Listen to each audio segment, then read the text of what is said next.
ಹುಲಿಕಲ್ ನಟರಾಜ್ ಹಿಂದೂ ಧರ್ಮದ ವಿರೋಧಿ, ಹಿಂದೂ ಧರ್ಮದಲ್ಲಿರ್ತಕ್ಕಂಥ ಮೌಢ್ಯತೆಯನ್ನು ಹೊರಹಾಕ್ತಾರೆ. ಕೆಲವಷ್ಟು ಜನ ಈ ಒಂದು ವಿಡಿಯೋನ ಹಾಕಿ ನಿನ್ ತಾಕತ್ತಿದ್ರೆ ಈ ವಿಡಿಯೋ ಬಗ್ಗೆ ಮಾತಾಡು, ನೀನ್ ಕೇವಲ ಹಿಂದೂ ಧರ್ಮದ ಬಗ್ಗೆನೇ ಬೊಗಳ್ತೀಯ, ಈ ಧರ್ಮದಲ್ಲಿ ಮೌಢ್ಯತೆ ಇಲ್ವಾ ಅಂತ ಹೇಳಿ ಬಹಳಷ್ಟು ಸ್ನೇಹಿತರಿಗಳಿಗೂ ಕೂಡ ಹಾಕಿದ್ರು. ಅಷ್ಟು ಬಲಾಢ್ಯವಾದ ವಿಡಿಯೋ, ಅದ್ರಲ್ಲಿ ಏನಿತ್ತು ಅಂತ ಹೇಳಿ ನೋಡೋಣ ಅಂತ ಓಪನ್ ಮಾಡಿದೆ.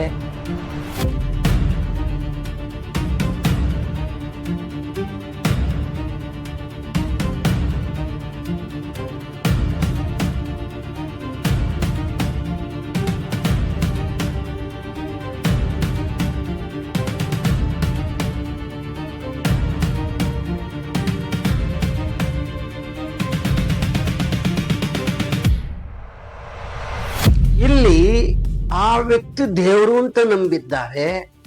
ಈ ಜನ ಹೋಗಿ ಅವ್ರ ಕಾಲ ತೊಳೆದ ನೀರನ್ನ ಕುಡಿತಾ ಇದ್ದಾರೆ. ಇದೊಂದು ಮೌಢ್ಯತೆಯ ಪರಮಾವಧಿ.